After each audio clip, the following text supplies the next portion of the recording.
घटना कोई भी अगर रिस्पॉन्सिबिलिटी गोल्डी बरार को लेनी चाहिए। केजरीवाल मैन सर्च करोगे तो मैनिफेस्टो से पहले मैंगो आ रहा है। पिक मी, मैंसप्लेन, मिसोजिनिस्ट, आपकी लिंगो आपको मुबारक। लॉरेंस बिश्नोई सलमान खान के पीछे पड़े हुए हैं कि आप भाई इसको लेके माफी मांगिए वरना हमको वायलेंस ज्यादा पसंद है नहीं। कि अगर लड़की के विचार थोड़े से अलग है तो दूसरी लड़कियां ही आती हैं to pull her down. Diabetes के बावजूद आम और मिठाइयां खा रहे हैं। इफ दैट्स ट्रू, मैं केजरीवाल से पूछना चाहता हूं कि आम चूस के खाते हो या काट के खाते हो?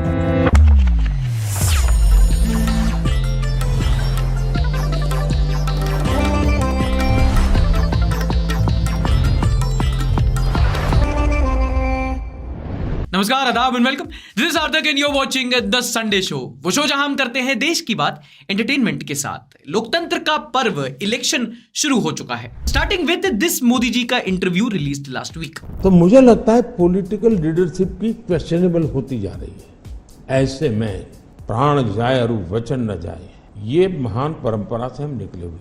सही बात है, आजकल लोग सरकार की आलोचना करके यही सोच के बैक स्पेस दबाते हैं। और इसी बीच इन्फोर्समेंट डायरेक्टरेट और अरविंद केजरीवाल का टॉम एंड जेरी चालू है। कोर्ट में सुनवाई के दौरान ईडी ने कहा कि केजरीवाल, जो इन दिनों तिहाड़ जेल में बंद है, वो जानबूझकर टाइप 2 डायबिटीज होने के बावजूद वो मिठाइयां, आम और भी ज्यादा मीठे सामग्री खा रहे हैं ताकि उनकी ब्लड शुगर लेवल बढ़ जाए और इसके दम पर उनको कोर्ट से बेल मिल जाए। bro. You very चालाक bro. डायबिटीज के बावजूद आम और मिठाइयां खा रहे हैं। इफ दैट्स ट्रू, मैं केजरीवाल से पूछना चाहता हूं कि आम चूस के खाते हो या काट के खाते हो? और इन दिनों अरविंद केजरीवाल एक बर्निंग टॉपिक है, खासकर बच्चों के बीच में। મોદી સાહેબ કેજરીવાલ ની બીવે છે એટલે એને જેલમાં નાખ્યા છે। નાગ્યા છે કેજરીવાલ આમ આદમી પાર્ટીના હેડ છે, તેમને પ્રચાર કરવાનો મોકો મળવો જોઈએ। મોકા જોઈએ છે, મોકા જોઈએ છે। કેજરીવાલે બી કેટલું બધું કરપ્શન કર્યું જ છે।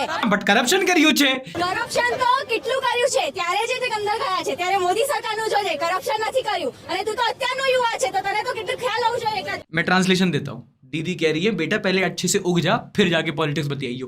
એવું છે જ નહીં, ચૂંટણી આવ્યું નથી। ચૂંટણી આવી ત્યારે જ નાખ્યા છે। लेकिन लड़का माननी है, वो छूट नहीं आई आइयो छे। મારું કેવું છે, હું ખોટું નહીં બોલતો। खोटू नहीं बोलतो। एक खबर आ रही है जरा अरविंद केजरीवाल पर। ईडी के वकील का केजरीवाल पर बड़ा दावा है कि केजरीवाल जानबूझकर मीठा खा रहे हैं। घर का खाना खाकर केजरीवाल का वजन बढ़ गया है। जेल में घर से आलू पूरी, आम मिठाई सब कुछ आ रहा है, ये ईडी दावा कर रही है। दरअसल देखिए, वो खुद बोलते बोलते हंस गया कि आम मिठाई आलू पूरी आ रहे हैं, ये दावा कर रही है।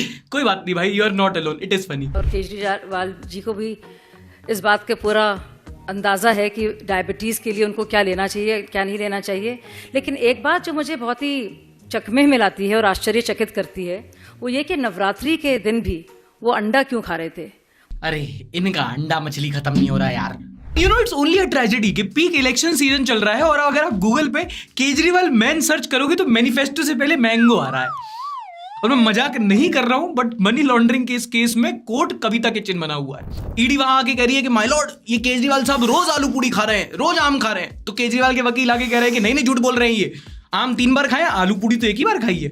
पीछे से बीजेपी वाले बोल रहे हैं कि अरे एक अंडा भी था। और जज साहब बोल रहे हैं कि अगर इतनी पेट पूजा हो ही गई है तो ये सब गोल भी ले ही लो। सारे मिलके हमको पागल बना रहे हैं। दिल्ली से अब चलते हैं सीधा मुंबई, जहां पर अगली बड़ी घटना हुई।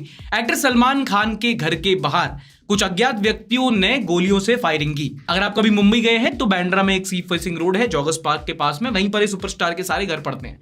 वहीं पर आपको जहां भीड़ लगी मिले तो समझ जाना या तो शाहरुख खान का घर है या सलमान खान का। और उसी के बाहर 2 लोगों ने गोलियों से शूटिंग की।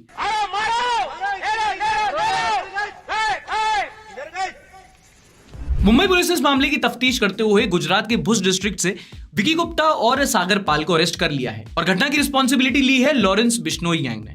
गैंगस्टर लोग यार ऐसे पैटर्न ब्रेक मत करो। मतलब घटना कोई भी अगर रिस्पॉन्सिबिलिटी गोल्डी बरार को लेनी चाहिए। मतलब प्रोटोकॉल, परंपरा, प्रतिष्ठा, अनुशासन नहीं। पता नहीं ऐसे डेंजरस सिचुएशन में मैं ऑटोमेटिकली आगे कैसे आ जाता। अच्छा, अगर आपको मामले का थोड़ा कॉन्टेक्स्ट नहीं पता तो बहुत सालों पहले एक ब्लैक बक का शूटिंग केस हुआ था जिसमें सलमान खान का नाम आया था। राजस्थान के जोधपुर में मूवी की शूटिंग हो रही थी और इस टाइम पे ब्लैक बक का शिकार हुआ था। इसमें सलमान खान आरोपी बताए जा रहे थे।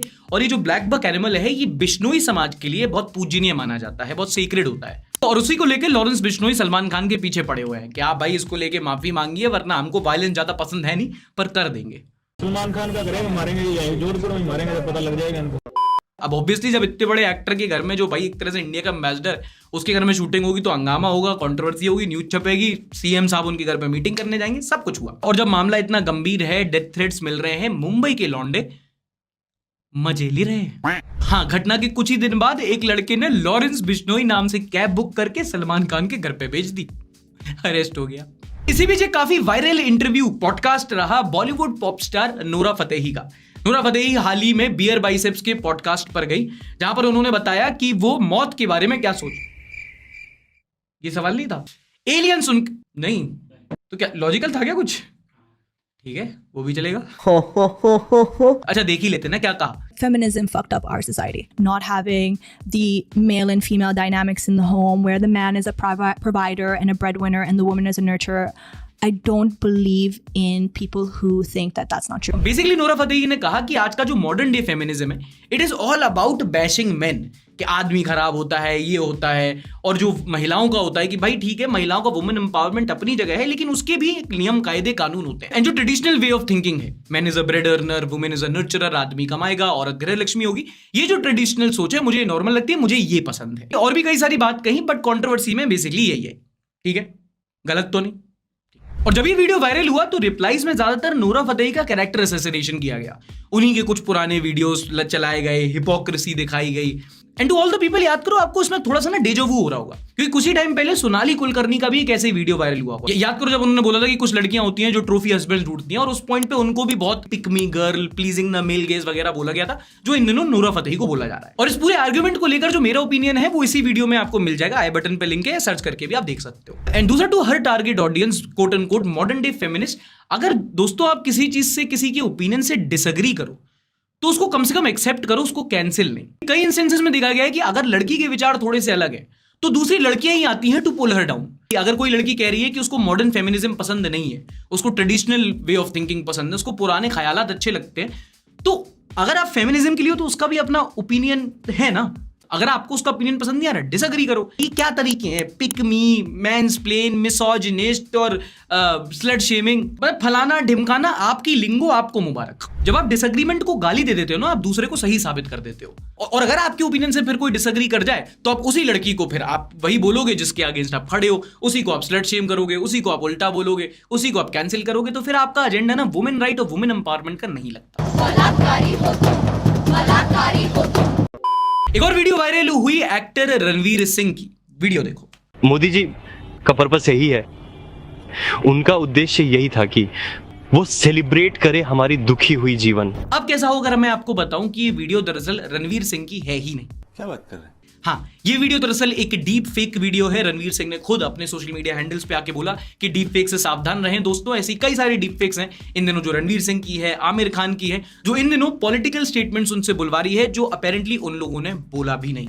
और जैसे जैसे अभी चुनाव का सीजन सामने आएगा, this would be the first ever Lok Sabha election which would be targeted और in fact manipulated by deep fakes. तो अगर कभी आपके पास कोई वीडियो आए, कल आपको मोदी जी खुद आके बोल देना कि जाओ भैया राहुल गांधी की कांग्रेस को वोट करो, तो चौंकना मत। ऐसा हो सकता है, ये आपकी जिम्मेदारी बनती है कि आप किसी भी चीज जो आपके पास आए, खासकर वो एक वीडियो, उसको आप लाइक करो, सब्सक्राइब करो, उसके बाद उसको थोड़ा वेरीफाई कर लेना। Moving on to the news, 19 तारीख को देश के 18वें लोकसभा इलेक्शन का पहला चरण समाप्त हुआ। करोड़ों में लोगों ने इलेक्शंस में वोट दिए। 64 यानी कि 64% टोटल वोटर टर्नआउट रहा, यानी कि इतने लोग बाहर गए और उन्होंने वोटिंग करी, अपने उंगली पे इंक लगवाई। जिस राह पे तुम चल रहे हो बेटा, एक दिन बुरी तरह फंसोगे। देश भर में चुनाव हुए, कई सारे स्टार्स, सेलिब्रिटीज ने भी आके वोट डाले, but my favourite were the couples who went to vote right after their marriage. शादी के बाद सीधा जाके वोट करने गए, मंडप से सीधा polling booth. When you realise your partner is not the only one who is gonna screw you now. देखो, शादी हो या इलेक्शन, चॉइस की बात है, कम से कम एक जगह मिल तो रही है। बट इस साल एक पेचीदा ट्रेंड जो सामने आया वो ये कि वोटर टर्नआउट जो है, यानी कि कितने लोग जो थे टोटल में से जो जाके अपना वोट कास्ट करके आए, वो थोड़ा कम रहा। अगर आप 2019 के मुकाबले देखोगे 2024 का वोटर टर्नआउट, तो आप देखोगे कि ऑलमोस्ट हर राज्य में वोटर टर्नआउट थोड़ा कम रहा, और उसमें भी सबसे बड़ा हाईलाइट जो रहा वो था नागालैंड राज्य। और ये हुआ है ज्यादातर ईस्टर्न नागालैंड में, जहां पर सेपरेट जोन और फिर एक ग्रेटर ऑटोनॉमी की डिमांड कर रहे लोग, और इसी मांग के चलते वहां पर बंद था, और 4 लाख में से एक भी व्यक्ति नहीं गया वोट देने। 6 जिले के 4 लाख लोग, जिनमें से 20 विधायक भी थे, एक भी वोट कास्ट नहीं हुआ। खैर, ये तो नागालैंड का उनका एक केस स्पेसिफिक है, लेकिन अगर आप ओवरऑल भी देखोगे तो वोटर टर्नआउट थोड़ा कम है, और इसके कई सारे रीजंस हो सकते हैं। एक अर्बन एपैथी करके टर्म होता है कि जो शहर के लोग हैं वो ज्यादा वोट करने नहीं जाते, वोटर डिससैटिस्फैक्शन होता है। ये कई लोग हैं जो कहते हैं कि आप कोई फायदा ही नहीं है, उस चक्कर में वो वोट देने नहीं गए। खैर, अगर आप उनमें से कोई एक हैं जो जिनका इस बार उनके कॉन्स्टिट्यूएंसी में वोटिंग थी पर आप वोट देने नहीं गए, तो प्लीज कॉमेंट सेक्शन में आके बताओ, कोई जज नहीं करने वाला, कि आपने ऐसा क्या रीजन था कि आपने अपना मत नहीं किया, आपने अपना वोट कास्ट नहीं किया। एक बार कमेंट सेक्शन में #इलेक्शन लिख के एक बार जरूर बताना कि इस साल वोटर टर्नआउट क्यों कम हो रहा है।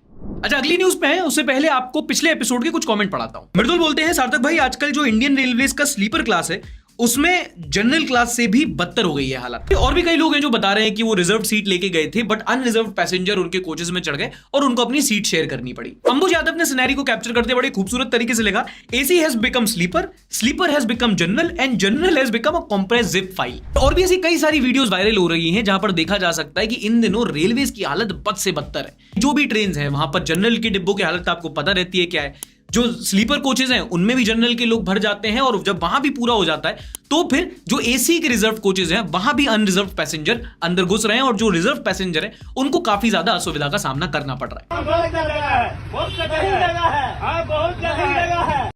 और ये अचानक से नहीं हुआ है, एक सिस्टमैटिक डिलिमिनेशन था, जिसमें कई लोगों ने बताया था कि जनरल कोचेस को जो है वो कम किया जा रहा है। इसकी वजह से जो पैसेंजर हैं जो जनरल कोचेस में ट्रैवल करते थे, अब वो स्लीपर में या फिर एसी कोचेस में चढ़ के सफर कर रहे हैं। And people can't help it, क्योंकि कई बार जो ट्रैवल प्लान्स होते हैं बहुत असमंजस में बनते हैं, अचानक से बनते हैं, तो हर बार लोग रिजर्व करा के नहीं चल सकते। ऊपर से ट्रेन कुछ होती हैं जो वंदे भारत जैसी प्रीमियम ट्रेन चलती हैं, उसमें हर कोई ट्रैवल नहीं कर सकता, आप जानते हो महंगी ट्रेन होती हैं वो। बट अगर आप रिसेंटली ट्रेन से ट्रैवल किए होंगे तो आपको पता होगा कि आजकल ट्रेन में भीड़ भसड़ बहुत हो रही है। और अगर आपने भी अगर सिमिलर एक्सपीरियंस फेस किया है तो नीचे कमेंट सेक्शन में #रेलवेज लिख के जरूर बताना कि हालत कितनी खराब है। एक मर्डर केस जिसकी काफी ज्यादा चर्चा हो रही है वो है कर्नाटका से नेहा और फयाज का। दरअसल कर्नाटका यूनिवर्सिटी के 2 छात्र थे, दोनों साथ में पढ़ते थे, दोस्ती थी। बाद में फयाज नेहा को प्रपोज करता है, नेहा मना करती है, फयाज इंसिस्ट करता है। बाद में नेहा की फैमिली वाले भी उसको समझाते हैं, और एक दिन एग्जामिनेशन हॉल के बाहर सनक में फयाज नेहा की चाकू से हत्या कर देता है। घटना की वीडियो सोशल मीडिया पर काफी वायरल हो चुकी है, और क्योंकि इसमें एक धार्मिक एंगल भी है तो वहां पर कर्नाटका में इसको एक बड़ा मुद्दा बनाया जा रहा है। फयाज नाम के एक लड़के ने चाकू मारकर हत्या कर दी थी। ये पूरा मामला इस तरीके से लव जिहाद का बताया जा रहा है। Okay, another big news of the week, UPSC union public service commission, यही बोलते हैं ना, हाँ, कम से कम फुल फॉर्म तो मुझे आती है, मैं भी क्वालिफाई करता हूँ। ओके, यूपीएससी के 1000 से ज्यादा कैंडिडेट्स के रिजल्ट्स अनाउंस हो चुके हैं। लिस्ट और चेहरे आपके सामने रख देता हूं, टॉपर्स के नाम नहीं बताऊंगा क्योंकि सब ही टॉपर हैं, each and everyone real life Manoj Sharma. हाँ, लेकिन इनमें से जिस जनाब की AIR 4 रैंक है, पीके सिद्धार्थ, उनसे बात करने की अपॉर्चुनिटी मिली तो उनसे पूछा गया कि भाई यूपीएससी में ऐसा क्या है जो इतना ज्यादा लोग उसको फेवर करते हैं, इतना ज्यादा उसके पीछे रहते हैं, इतना उस एग्जाम की वैल्यू है, और एक यूपीएससी एग्जाम एक एस्पिरेंट की लाइफ में कितना मायने रखता है, उसको किस स्तर पे चेंज करता है, एक बार खुद सुनिए। Appeared in almost 4, 5 or 6 attempts and you have qualified it in 4 attempts. Many of the students, they prepare and they do not get through the examination ultimately. So how do you think this preparation changes you as a person? What's your take on that? Really interesting. Like they say, knowledge is power. The fact that you actually come to understand many things that are very general, but then you didn't know, or it was not important to you, and suddenly you have an idea about almost everything. Yeah. Not that you have a great amount of depth on everything, but still you are aware at least about most of the things. अरे ये तो हम सब जानते हैं कि UPSC India में एक प्रेस्टिजियस एग्जाम रहा है। अगर आप कभी करोल बाग या मुखर्जी नगर दिल्ली के चले जाओ तो हर दूसरा व्यक्ति आपको एक एस्पिरेंट मिलेगा। मतलब अधिकार की लड़ाई के समय में अधिकारी बनना एक बड़ी बात हो जाती है। पास हुए और अगर नहीं भी हुए, उस कवायद में इंसान बहुत कुछ सीख जाता है ना। खैर, अगर आपने भी कभी यूपीएससी करने का सोचा है, आप एक ऑलरेडी एक एस्पायरेंट बनने का सोच रहे हो, या अभी एक स्टूडेंट हो, कॉर्पोरेट में हो, अपनी जॉब छोड़ के यूपीएससी करने का सोच रहे हो, बस कंफ्यूज्ड हो कि कैसे शुरू करें या कहां से शुरू करें, तो आपके लिए एक सॉल्यूशन है। राउज IAS, जो इंडिया का एक प्रीमियर कोचिंग इंस्टीट्यूट है और हमारे संडे भारत जर्नी के वो नॉलेज पार्टनर भी हैं, जहां उनकी फैकल्टी आके कई सारे जो इंटरेस्टिंग कॉम्प्लेक्स से पॉइंट होते हैं उन पे हमको इनसाइट्स देते हैं। कमिंग टू द पॉइंट, अगर आप यूपीएससी करने का सोच रहे हैं तो 27 तारीख को सुबह 11 बजे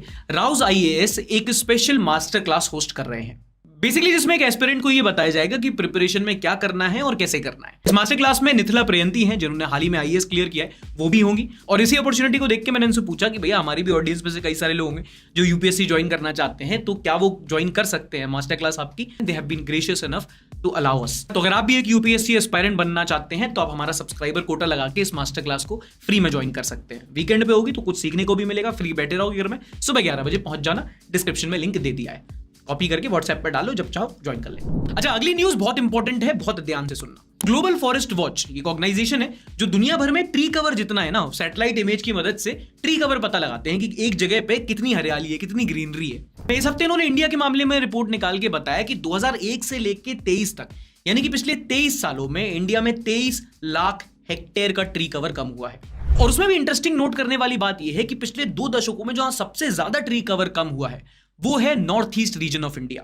अगर आप भी जाके देखना चाहो कि कहां कितना ट्री कवर कम हुआ है तो ये इनकी वेबसाइट है, नीचे डिस्क्रिप्शन में लिंक दे दूंगा। बड़ा आसान सा, बड़ा इंटरेक्टिव सा इनका इंटरफेस है। आप जाके अपना स्टेट टाइप कर सकते हो, रीजन टाइप कर सकते हो, आपको बता देंगे कि पिछले कुछ सालों में कैसे वहां पर ट्री कवर कम हुआ है। अब इसमें गौर करने वाली बात यह है कि जो ज्यादातर ट्री कवर कम हुआ है ये ह्यूमिड प्राइमरी फॉरेस्ट में कम हुआ है। 2 तरह के ट्री कवर होते हैं आपका, एक तो ट्री कवर और एक forest cover. Forest conservation amendment act पढ़ोगे तो आपको समझ में आ जाएगा। कई बार सरकारें क्या करती हैं कि हमको बेवकूफ बनाने के लिए कहती हैं कि भाई हमने इस जगह पे इस जंगल में डेवलपमेंट वर्क किया और वहां से हमने इतने पेड़ काट दिए, इतने 50 स्क्वायर किलोमीटर का एरिया से वहां पे हमने पेड़ काट दिए, डिफॉरेस्टेशन कर दिया, पर हमने उतने ही ज्यादा पेड़ और कहीं और जगह प्लांट कर दिया। But the damage has been done, क्योंकि एक जो जंगल होता है वहां जब आप पेड़ काटते हो तो पूरा इकोसिस्टम जाता है वहां पे, और किसी और जगह पे उतने ही अशोक के पेड़ लगाने से वो हरियाली वापस नहीं आती। मेरे कॉलेज में तो हरियाली बहुत है। हरियाली बहुत है तुम्हारे कॉलेज में? हाँ। पेड़ बहुत ज्यादा है। नहीं, लड़कियां कह रहा लड़कियां, तुम्हारे जैसे ही लड़के मेन गेट के बाहर कुटते हैं, पता है तुम्हें? अच्छा, अगली न्यूज है हेल्थ से, and this is more important, और ध्यान से सुनना। एक स्टडी हुई है, सरकारी स्टडी है, Indian council of medical research ICMR ने की है, जिसमें उन्होंने बताया कि इंडिया में जितने भी डॉक्टर्स प्रिस्क्रिप्शन लिखते हैं उनमें से 45 प्रिस्क्रिप्शन ऐसे होते हैं जो इनकम्प्लीट होते हैं। मतलब जो डॉक्टर पर्चा लिखता है ना प्रिस्क्रिप्शन, उसमें एक डिविएशन होता है, या तो फॉर्मुलेशन में, या तो ड्यूरेशन में, या तो डोज में। और टू बी ऑनेस्ट, जब मैंने ये रिपोर्ट पढ़ी मुझे कुछ तो ऐसा लगा कि ये सही नहीं हो सकता, क्योंकि इंडिया इतना विशाल देश है, अगर 45% प्रिस्क्रिप्शन गलत होने लगे तो कोहरा मच जाएगा ना, जगह जगह लोग बीमार पड़ने लगेंगे। इसलिए मैंने डॉक्टर निखिल प्रताप से बात की, जो रेसिडेंट डॉक्टर है नेफ्रोलॉजी के RN टेगोर हॉस्पिटल में कोलकाता में। तो मैंने उनसे पूछा कि ऐसा क्या है, कि doctor side of the story क्या है, 45 प्रिस्क्रिप्शंस गलत कैसे हो जा रहे हैं। एक बार सुनिए। वो रिपोर्ट पढ़ी तो उसमें ऐसा फेक का तो नहीं था, मोस्टली ये था कि सही नहीं है अकॉर्डिंग टू द स्टैंडर्ड। तो उसके लिए थोड़ा स्टैंडर्ड जो होता है वो समझना पड़ेगा। उसमें आपको डेट जिस दिन आप प्रिस्क्रिप्शन लिख रहे हो, पेशेंट का पूरा डेमोग्राफिक डेटा, उसका नाम, डेट ऑफ बर्थ, एज क्या है, सेक्स क्या है, वो सब लिखने के बाद उसकी प्रेजेंटिंग कंप्लेंट्स क्या क्या है, then you have to write in capital all the medicine, generic medicine, और उनको डिटेल में लिखना, लंच और आफ्टर लंच ऐसे लिखने का फॉर्मेट होता है। अब प्रॉब्लम क्या है, इन्होंने जो स्टडी करी है वो बहुत बड़े हॉस्पिटल्स में करी, एम्स और सफदरजंग में। उनका ओपीडी इनफ्लो इतना ज्यादा है कि अगर वो इस फॉर्मेट को फॉलो करने लगे तो 24 घंटे में भी ओपीडी खत्म नहीं हो पाएगी। तो वो अभी भी पुराने अपना जो ढर्रा चल रहा है ना, उसी पे चल रहा है। पेशेंट को समझने में प्रॉब्लम होती है, जो एग्जैक्टली जो उनका स्टैंडर्ड है ना, इन हॉस्पिटल्स में जो पेशेंट आते हैं वो बहुत गरीब है, बहुत से अनएजुकेटेड हैं। अब आप twice daily, thrice daily, before lunch, after lunch ऐसे नहीं लिखेंगे तो फिर वो समझ नहीं पाएंगे। वो क्या करते हैं, एक दवा का नाम लिया और 3 बार लेनी 3 गोले लगा दिए, उनके ऊपर ही सुबह दोपहर शाम लिख दिया, राइट। तो ये उनके प्रिस्क्रिप्शन स्टैंडर्ड में नहीं, इसलिए ये गलत हो गया। नहीं जरूरत, ऐसे स्टीरियोटाइप बन गया। अच्छा, अगर आप स्किन केयर पे बहुत ज्यादा ध्यान देते हैं, खूब क्रीम चिपोड़ते हैं मुंह पे, तो अगली न्यूज आपके लिए है, ध्यान से सुनना। एक रिपोर्ट आई है जिसने बताया है कि फेयरनेस क्रीम के इस्तेमाल से इंडिया में किडनी के प्रॉब्लम्स जो हैं वो काफी ज्यादा बढ़ रहे हैं, क्योंकि जो फेयरनेस क्रीम्स होती हैं उनमें एक एलिमेंट यूज होता है मर्करी, और उसके यूजेस से ज्यादा बॉडी में उसका जो कंजम्पशन है वो ज्यादा हो रहा है, इसलिए किडनी प्रॉब्लम्स भी बढ़ रही हैं। आजकल ये काफी ज्यादा देखा जा रहा है कि जो स्किन केयर इंडस्ट्री है बहुत ज्यादा ग्रो कर रही है। अब आजकल तो मेन स्किन केयर का भी पूरा अलग से ही जॉनर बन चुका है, जहां पर कई सारे लोग होते हैं, चीजें खरीदते हैं, अलग अलग तरह की क्रीम जो पोड़ते हैं, और उसकी वजह से जो टॉक्सिन्स हैं अल्टीमेटली, क्योंकि है तो केमिकल प्रोडक्ट ही, टॉक्सिन्स बॉडी के इंटेक ज्यादा हो रहे हैं। इसलिए बहुत जरूरी है कि आप जो कुछ भी प्रोडक्ट लगाएं वो एक हाई क्वालिटी का हो, कम से कम, है ना। आपका स्किन केयर इतनी जगह है, बट जो भी आप अपने बॉडी पे लगाएं बट उसमें क्वालिटी अच्छी हो, और एक रूटीन फॉलो करें। पहले आपका टोनर, फिर सीरम, फिर विटामिन C, मॉइस्चराइजर, फिर सनस्क्रीन, कोशिश करो के SPF 50, पता सब है, तुम्हारा भाई सिर्फ शक्ल से गरीब लगता है, ठीक है। पता सब है अपन को। खैर, जिस किडनी डिजीज के बारे में बात किया वो है मेम्ब्रेनियस नेफ्रोपैथी। मैंने डॉक्टर साहब से ये भी पूछा कि ये क्यों होता है। आपकी ये जो मेडिकल टर्मिनोलॉजीज हैं, बीमारी का नाम सिंपल नहीं हो सकता कि भाई साहब किडनी की बीमारी है आपको K2, ये क्या है मेम्ब्रेनियस।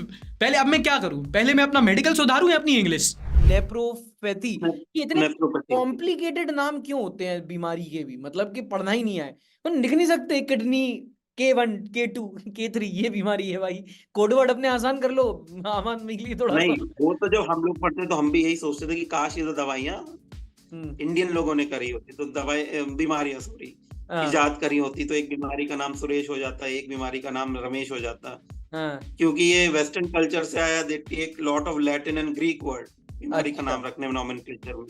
बट इंडिया में ये मेडिसिन तो बहुत टाइम से नहीं इजाद हुई थी, नहीं बनी थी, तो उनका कोई नाम ही नहीं है, जो वहां से नाम आ रहा है वही चल। अगली न्यूज है इंटरनेट की दुनिया से। एक रिपोर्ट आई जिसने बताया कि India is amongst the top 10 countries in cyber crime cases. Internet के द्वारा जो भी क्राइम्स किए जाते हैं, जिसमें लोगों से फर्जी OTP वगैरह डलवाकर उनके बैंक अकाउंट से पैसे निकाल दिए जाते हैं, फ्रॉड हो जाता है, ऐसे साइबर क्राइम केसेस में इंडिया विश्व की टॉप 10 कंट्रीज में आता है। जहां पर सबसे ज्यादा ऐसे केसेस होते हैं वो है रशिया, उसके बाद जिसका नाम आता है वो है Ukraine, China, US and Nigeria. सबसे ज्यादा जिन केसेस के बारे में बात होती है वो होते हैं फेक OTP के केसेस। अगर आपको कई बार होता है ना, आपको कुछ प्रोडक्ट प्लेस करना होता है, आपसे पहले से बोल दिया जाता है QR कोड भेज देंगे, है ना, और उससे बोलेंगे कि आप पे कर लो, OTP आपसे मांग लिए जाते हैं क्रेडिट कार्ड के। ऐसे जो केसेस होते हैं वो सबसे ज्यादा होते हैं। सावधान रहें, सतर्क रहें। कई बार ऐसा होता है कि कोई दुकान आप गूगल मैप्स पे देख रहे हो, एग्जिस्ट ही नहीं करती है, लेकिन वहां पे फोटोज क्योंकि वो पीयर बेस्ड होते हैं तो कोई भी फोटो डाल लेता है। एक बार लॉकडाउन में हुआ था मेरे दोस्त के साथ, तो दारू वारू मिल नहीं रही थी, उसने सर्च किया, दुकान पे लिखा था होम डिलीवरी और एक नंबर दिया था, उस नंबर पे उसने 1300 रुपये पे कर दिए, दारू आई नहीं, उसका कट गया, मेरा फायदा हो गया। पूछो कैसे? नहीं, दारू नहीं आई, चकन तो मैं पूरा खा गया। 2019 में एक नॉर्टन की रिपोर्ट हुई थी जिसमें उन्होंने बताया था कि इंडिया में साइबर क्राइम की केसेस अटेम्प्ट तो बहुत होते हैं। केस इन पॉइंट लगभग 50% से ज्यादा ऐसे इंडियन है जिन्होंने अपनी लाइफ में कभी ना कभी साइबर क्राइम एक्सपीरियंस किया है। आपके साथ भी कई बार हुआ होगा, कोई फेक कॉल आया होगा, कोई फर्जी OTP मामला, क्रेडिट कार्ड फ्रॉड वाले को कॉल आया होगा, कभी ऐसा हुआ है? उसकी स्टोरी क्या रही है नीचे कमेंट सेक्शन में #cybercrime लिख के जरूर बताना। अगली न्यूज है हैदराबाद से, जो आपके नॉलेज के लिए, आपके जागो ग्राहक जागो वाइब के लिए बहुत ज्यादा जरूरी है। हैदराबाद की कंज्यूमर डिस्प्यूट कमीशन ने एक रेस्टोरेंट को व्यक्ति को 5000 रुपए पे करने को कहा। कारण कि व्यक्ति इनके रेस्टोरेंट पे गया था, उसने इनसे पानी मांगा, पानी रेस्टोरेंट ने बोला कि हम आपको सादा पानी नहीं दे सकते, आप सिर्फ बॉटल वाटर अवेलेबल होगा जो आपको हमारे यहाँ से खरीदना पड़ेगा। व्यक्ति ने इसी मामले में कंज्यूमर डिस्प्यूट फोरम में इनके खिलाफ कंप्लेंट डाल दी, जो वो जीत गया। और उसका कारण ये है, कभी भी आप किसी रेस्टोरेंट में जाओ तो हमेशा 2 चीजें ऐसी होती हैं, in spite despite of everything, wherever you are however you are, आपको वो फ्री मिलेंगी। वो होता है एक पीने का साफ पानी और एक टॉयलेट का एक्सेस। ये हर पेट्रोल पंप पे और हर रेस्टोरेंट पे आप जाके मांग सकते हो, आपको मुहैया कराया जाएगा, ये आपका अधिकार है। एक और चीज जिस पे आपका अधिकार है वो है सर्विस टैक्स वेवर। अगर कोई भी एक रेस्टोरेंट आपको सर्विस टैक्स चार्ज करके बिल में दे रहा है, आप कभी भी उनसे बोल सकते हो आप ये हटा दो, मेरा पे करने का मन नहीं। सर्विस अच्छी हो तो पे कर दो, दिल तो तुम्हारा बड़ा है ही, और दिल इतना ही बड़ा है तो सब्सक्राइब भी कर दो।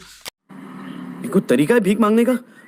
And last news is from sports, football fans specifically for you. एक UEFA के कोच ने AIFF के साथ मिलकर स्टडी की और पाया कि इंडिया की डेमोग्राफी में जो फुटबॉल के फैंस हैं और प्लेयर्स हैं, उनमें बड़ा इंटरेस्टिंग सा ट्रेंड है। जो ज्यादातर जो फुटबॉल के फैंस हैं, अब लगभग 65% of football fans in India come from only 5 states which are West Bengal, Goa, Punjab, Manipur and Mizoram. तो अगर आप मुंबई, केरला, तमिलनाडु, मेघालय, सिक्किम इन राज्यों को भी ऐड कर लेते हो तो इन टोटल 9-10 राज्यों में से इंडिया की total 90% of the football players आते हैं। लगभग 1000 ऐसे फुटबॉल प्लेयर्स एनालाइज किए जो नेशनल लेवल पर इंडिया को रिप्रेजेंट किए, जिनमें से जो 90% प्लेयर्स थे वो इन्हीं 10-11 स्टेट्स में से आए। कहने का मतलब ये कि उत्तर प्रदेश, मध्य प्रदेश, राजस्थान, गुजरात या जो हिंदी हार्टलैंड है पूरा, इसमें फुटबॉल इतना देखा नहीं जाता, इतना प्रोत्साहन नहीं होता, इतना अट्रैक्ट नहीं करता। ये क्रिकेट लविंग स्टेट्स हैं, ठीक है, यहाँ पे कबड्डी भी चलता है, यहाँ पे बैडमिंटन भी चलता है, बट फुटबॉल की उतनी फैन फॉलोइंग नहीं है। And that's something I would like to know from you guys. मेरा भी एक दोस्त है, वो मैनचेस्टर सिटी का बहुत बड़ा फैन है। वो स्कूल के टाइम पे हम लोग होते थे, जब हम लोग IPL के मामले में पागल रहते थे, वो रात को 2-2 बजे जगता था मैनचेस्टर सिटी के मैच देखने के लिए, क्योंकि फुटबॉल फैन फॉलोइंग कभी आसपास उतनी देखी नहीं।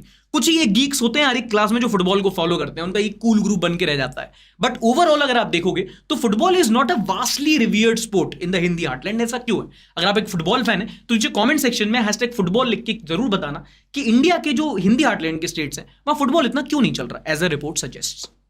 और जनाब क्या चल रहा है?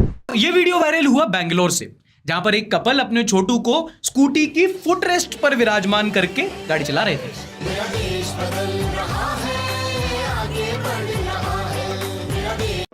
इस बात पे मैं बस 2 शब्द कहना चाहूंगा, क्या और क्यों। It's her choice. बच्चे को फुट रेस्ट पर क्यों रखा है भाई, इसे गिराना ही था तो अल्ट्रासाउंड। अच्छा, आजकल इलेक्शन का टाइम चल रहा है तो बहुत ही अजीबोगरीब वीडियोस वायरल हो रही हैं। अलग अलग नेता अजीबोगरीब थिएट्रिक्स कर रहे हैं। कांग्रेस के बीजेपी के अरबपति नेता नवीन जिंदल, जिनकी बड़ी बड़ी इंडस्ट्री है, ये देखे गए मजदूरी करते हुए।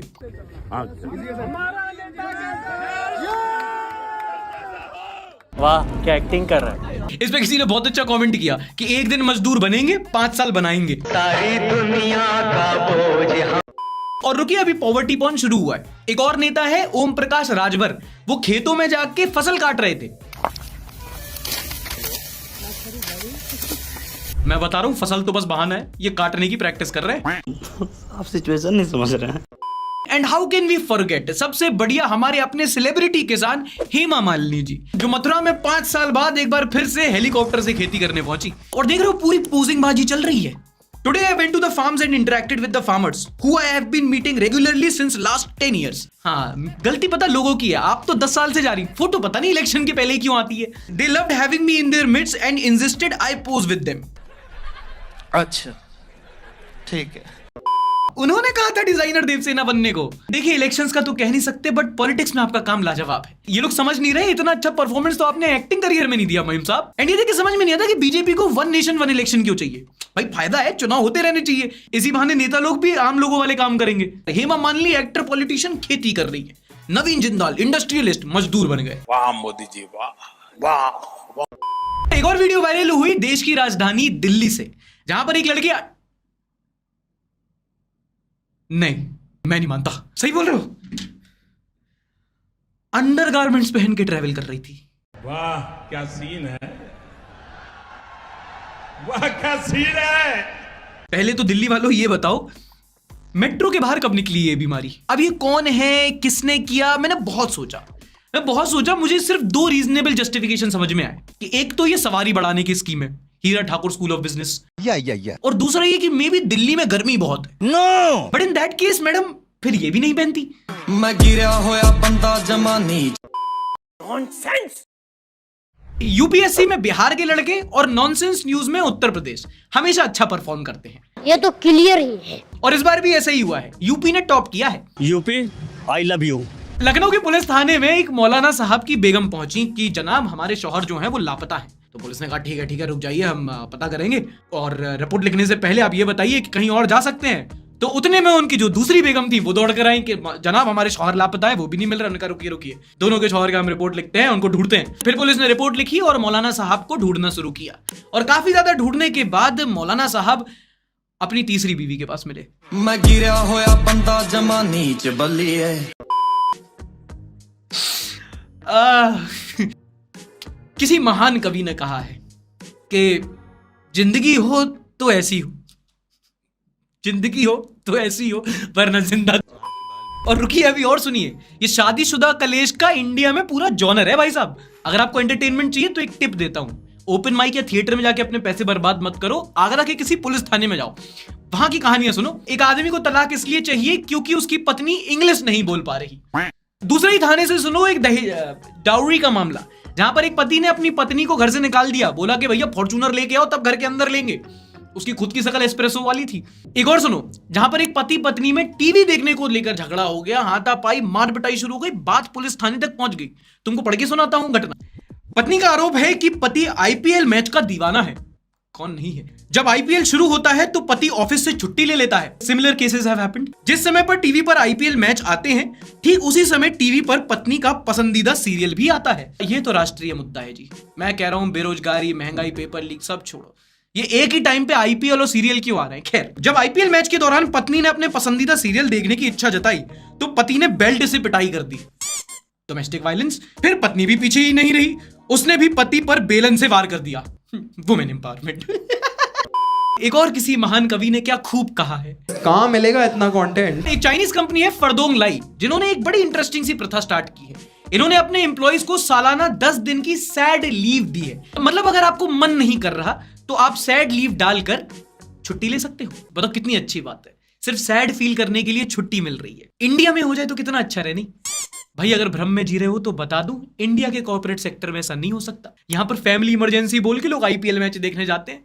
नॉट फीलिंग वेल यहाँ का नेशनल बहाना है छुट्टी लेने का। और इसका सबसे बड़ा एग्जाम्पल मिला था लॉकडाउन में, जहां पर कितने लोग थे जो मरे थे और कितने ऐसे थे जिनको कॉर्पोरेट वालों ने मार दिया था।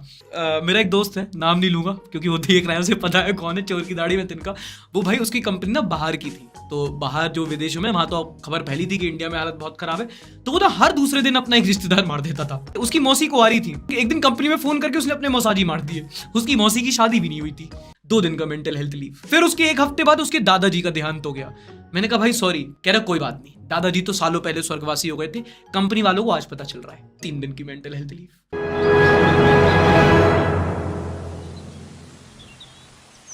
एक और पॉजिटिव न्यूज, या कह सकते हैं इस बार पॉजिटिव थॉट जो आपको सुनाना चाहता हूं, वो है यूपीएससी रिजल्ट मिलने के बाद एक एस्पिरेंट का ट्विटर पोस्ट है जो वायरल गया। पढ़ के सुनाता हूं पहले।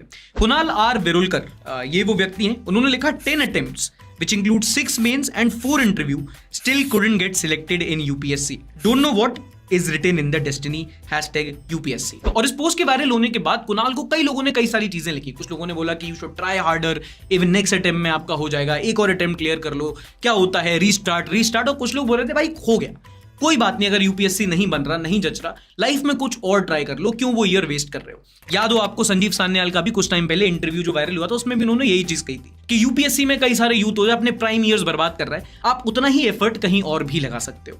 और उसमें मेरा भी पर्सनल ओपिनियन यही है कि यूपीएससी जिसको करना है, बार बार करना है, बार बार लोग आसानी से बोल देते हैं रिस्टार्ट, और रिस्टार्ट तो आसानी से हो जाता है, पर जब गाड़ी बंद पड़ जाती है ना, वो चाबी तक जाने में जो हाथ कपकपाते हैं, पूरी मेहनत वहीं की होती है। पर अगर कभी आप यूपीएससी क्लियर नहीं हो पाया, अगर कुछ लाइफ में कुछ और भी स्टार्ट करना चाहो तो कोई बुरी बात नहीं, उसको ईगो पे लेके जाने की जरूरत नहीं है। जरूरी नहीं है कि सब सत्तू बन के ठुकरा के मेरा प्यार इंतकाम देखी करे, मे बी और meant for even better things. लेकिन पता कुछ ऐसे एग्जाम्पल भी हैं जिसको आप देख सकते हो, who could not do great things but went on to do greater things. Amitabh Bachchan radio jockey बनने जा रहे थे, नहीं बन पाए, लेकिन सदी के महानायक बन गए। इसका एक बहुत अजीब, तो मैं ऑफबीट एग्जांपल लेता हूँ, हार्डी संधू। क्या पता है, वो क्रिकेटर बनना चाहता था, क्रिकेटर था, एक लेवल पे खेल चुका था, उसके आगे वो प्रोसीड नहीं कर पाए, बट ठीक है, उसने आके पॉप कल्चर सीन चेंज कर दिया इंडिया का। Maybe he was meant to become a musician. तो अगर आप में कुछ करने की चाह है, अगर आप में टैलेंट है, लगन है, चाह है, और यूपीएससी नहीं हो पा रहा है, तो बड़ो कुछ और करो लाइफ में। UPSC is loss, not yours. And now let's have a look at the top 5 comments of last week. भैया क्या दिन आ गए हैं। प्राइम मिनिस्टर गेम खेल रहे हैं, यूट्यूबर ऑपोजिशन का काम कर रहे हैं, मीडिया तो गुल्लू है ही, एक्टर इलेक्शन लड़ रहे हैं, कंगना इलेक्शन लड़ रही है, तो क्या मतलब कंगना एक्टर, चल छोड़ो, नेवर माइंड। और सोचो, सिर्फ सोचो, अगर जीत गई पार्लियामेंट में कंगना, समझ आ रहा है या रोंग? भाई बहुत मजा आ रहा है मुझे सोच के, तुम्हें नहीं पता मुझे कितना मजा आ रहा है। अगर मैं मंडी कॉन्स्टिट्यूएंसी का होता, मैं वोट दे देता। At the end of the day it's about voting what suits you best, जो तुम्हारे लिए काम करे। मुझे पता है कंगना पार्लियामेंट में सबसे ज्यादा कंटेंट वही देगी, तो लेट फॉर रिकॉर्ड, जितना भी लव इट रिलेशनशिप हो, वोट तो मेरा कंगना को जाता। सत्य हलाल लिखते हैं, climate change, I think there is no big party is considering this as a big issue, global warming, climate change, endangered species, pollution, these issues are just being ignored for this election. I am pretty sure कि जब अगला election आएगा तुम्हारा ना, तो यही सबसे बड़े मुद्दे होंगे। और इसीलिए क्योंकि अभी ना लोगों को फर्क नहीं पड़ रहा। तुमने वो वाली कहानी सुनी ना मेढक वाली, कि अभी मेढक पानी में है और वो पानी धीरे धीरे धीरे गर्म हो रहा है, हौलते पानी में नहीं डाला तो उसे समझ में नहीं आ रहा, वो पानी धीरे धीरे एक लेवल के पार पहुंच जाएगा जब कुछ कंट्रोल में नहीं बचेगा, मेढक तब फिसलाएगा। Opposition is the coming years, AAP and Jan Suraaj by Prashant Kishor would be some parties I would look up to. यार जनसुराज जो काम कर रहे हैं प्रशांत किशोर जी बिहार में, वो काफी बेहतरीन है। सबसे बढ़िया बात यह है कि वो गांव देहात में जा के ना लोगों से बात कर रहे हैं, और उनसे वहां पर ना वो एक कहते हैं ना बेस स्टैब्लिश कर रहे हैं। और उनका मुझे नहीं लगता कि इस लोकसभा इलेक्शन में लड़ने का कभी से प्लान था, लेकिन वो जन स्वराज को एक ऑप्शन की तरह बिहार के वोटर्स में प्लांट कर रहे हैं। आगे जाके जन स्वराज बिहार में एक बड़ी पार्टी बनेगी अगर इसी तरह से काम करते रहे तो। तन्मय धोते बोलते हैं, Sagar I am curious, why have you stopped giving your recommendation in Sunday show in which you were suggesting any book, documentary, YouTube video which was worth watching? We would love if you started again, love your work, गुलाबी दिल। चलो मैं दे देता हूँ। एक movie है, बहुत पहले आई थी, कुछ लोगों ने देखी होगी, कुछ शायद जेंजी होंगे, आपने नहीं देखी होगी। पीपली लाइव देखना, जो मीडिया का आजकल का कार्टून पंथी है ना, वो उसमें उसका ट्रेलर दिखा था। और मैंने रिसेंटली पीपली लाइव देखी दोबारा, तो मुझे लगा कि यार कितना रिलेट कर, तुम पीपली लाइव देखना एक बार, recommendation of this week, Peepli Live movie देखना एक बार। सार्थक भाई, मणिपुर का जो इशू है उसका सॉल्यूशन क्या है? जहां तक मैंने देखा है वहां का इशू काफी कॉम्प्लिकेटेड है। आपका व्यू क्या है इसके बारे में? आपकी राय जरूर बताइए। हम लोग मणिपुर गए थे, मणिपुर पर डॉक्यूमेंट्री हम लोग ने बनाई है, पहला एपिसोड आ चुका है। दूसरे एपिसोड में हम लोग ऑब्वियसली कॉन्फ्लिक्ट समझाने की ज्यादा कोशिश करेंगे। वहां का सोल्यूशन सिर्फ बातचीत है भाई। वहां का जो प्रॉब्लम है वो ऐसा नहीं है कि अभी बढ़ का, वो जो प्रॉब्लम है ना वो सेंचुरीज ओल्ड है। वो धीरे धीरे वो सिमर कर रहा था, जिसको अंग्रेजी में कहते हैं, है ना, वो तप रहा था धीरे धीरे, और एक पॉइंट पे आके वो खौल गया और उफन गया। तो वहां पे जो इंटरनल हेट्रेड है ना towards one community to the other, Kukis लोग इम्फाल नहीं जा पाते, चौचांदपुर नहीं जा पाते, मैतई, और प्योर हेट्रेड है कि भाई वहां जाएंगे तो लिंच हो जाएंगे, ये वाली बात है। मेरे को एक बहुत अच्छा सोल्यूशन जो मोहक मंगल की वीडियो में मुझे दिखा था, वो बोला था कि आप उनको इकोनॉमिकली इंटरडिपेंडेंट बनाओ। जब पता चलेगा कि कोई अगर एक कुकी को हार्म होगा तो मैतई भी धंधा नहीं कर पाएगा या वाइस वर्सा, तब वहां के सोल्यूशन सुलझ सकते हैं। मोहक मंगल की वाली वीडियो देख लेना फॉर बेटर एक्सप्लेनेशन। और मणिपुर और इंडियन सरकार को ऐसी ही कुछ तरकीब लानी होगी जिससे मणिपुर की सारी कम्युनिटीज इकोनॉमिकली इंटरडिपेंडेंट हो जाए। और ऐसे ही आप भी कोई भी शो में बात की गई हो जिसको लेकर आप अपने विचार शेयर करना चाहते हैं तो नीचे कमेंट सेक्शन में #संडे विचार लिखिए और उसके लेकर अपने जो ओपिनियन है वो हमारे साथ साझा कीजिए। हम अगले एपिसोड में उसको आके डिस्कस करते हैं, और अगर आप टॉप 5 कमेंट्स में आते हैं तो आपको मिलता है हमारे चैनल की तरफ से 1 महीने का फ्री संडे सभा का सब्सक्रिप्शन, यानी कि हमारा जो न्यूज़लेटर आता है वो आपके डायरेक्टली व्हाट्सएप पर आएगा। और भी कुछ चीजें हम जो प्लान कर रहे हैं जब आएगी तब आपको पता लग जाएगी। तंग किया गया। या ताली बजाओ। Thank you. हफ्ते के सबसे ट्रेंडिंग और viral memes in the next segment Sunday सभा। और इन दिनों सबसे ज्यादा जो आपका ट्रेंडिंग मीम रहा है वो ये रहा है, हम भी सोए हैं हम भी तौबा तौबा तौबा, थारा मूड खराब कर दिया। कर नहीं पाया, दिखाता हूँ। सीनियर्स जूनियर्स क्लासमेट्स,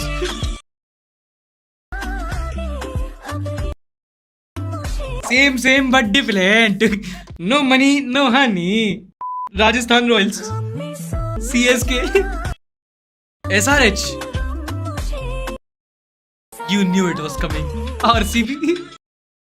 यार RCB की क्या ही किस्मत है, हर साल ई साल गप नाम दे, मोदी जी के 15 लाख आ सकते हैं, RCB की ट्रॉफी नहीं आएगी। मैं आपको कुछ कहे हैं। और लोगों को ये नहीं कि गांव की कोई क्रिएटर है वो ट्रोल हो रही है डिफेंड करें, कमेंट सेक्शन में आईडी मांग रहे हैं, RR वाली की आईडी, SRH वाली की आईडी, MI की आईडी। कितने बेशरम लोग हो तुम लोग, कहाँ है तुम्हारी शर्म और कहाँ है आईडी।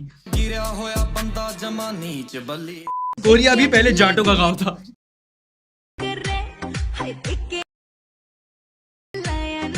हाँ भाई, BTS का तो फुल फॉर्म ही है बहादुरगढ़ टॉक्सिक समाज। तेरी जबान बहुत चलती है सूर्या। किम जोंग उन भी जाट है भाई, पुतिन भी जाट है, पंडित जवाहरलाल नेहरू भी जाट थे। ये तो लेटेस्ट न्यूज है।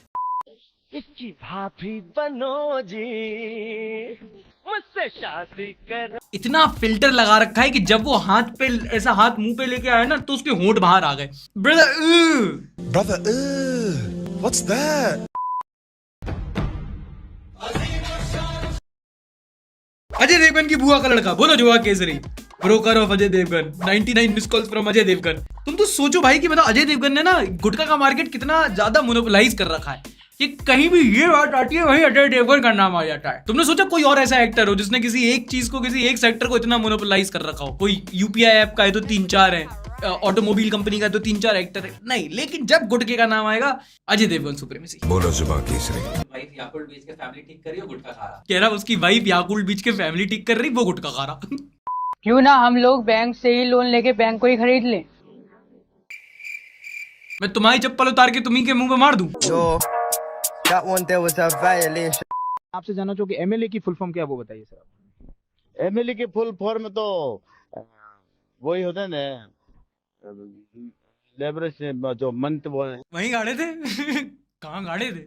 याद तो है तुमको, जहाँ गाड़े थे वहीं गाड़े थे। अब तो सच बोल दे। Indian ads are merciless.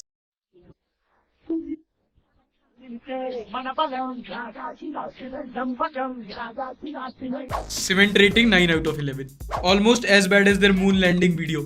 Use the Taj Mahal next time. At first I thought we had another angle. कभी कभी बस ना कमेंट पढ़ो और सोचो कि इंसानियत प्रोग्रेस की है या पीछे चली गई। ये कैन डू जनरेशन है। तो ये था इस हफ्ते का एपिसोड। उम्मीद करता हूँ आपको पसंद आया होगा। प्लीज अगर आप यहाँ तक आ गए हैं तो मणिपुर की जो हमने डॉक्यूमेंट्री बनाई हुई है बहुत अच्छी लगेगी आपको। पहला एपिसोड आप यहाँ क्लिक करके देख सकते हैं, बताइएगा कैसा लगा। बहुत मेहनत की है, बहुत टाइम लगा है, बहुत रिस्क लगी इसको बनाने में। अभी तक के हमारे चैनल का बेस्ट एपिसोड हम इसको कंसिडर करते हैं, तो मणिपुर की डॉक्यूमेंट्री जरूर देखिएगा और अगले संडे शो में यहीं पर आके बताइएगा कि आपको कैसी लगी। मैं मिलूंगा आपसे अगले शो में, तब तक के लिए अपना ध्यान रखिए। टाटा बाय बाय, शबा खैर। Like, subscribe and share.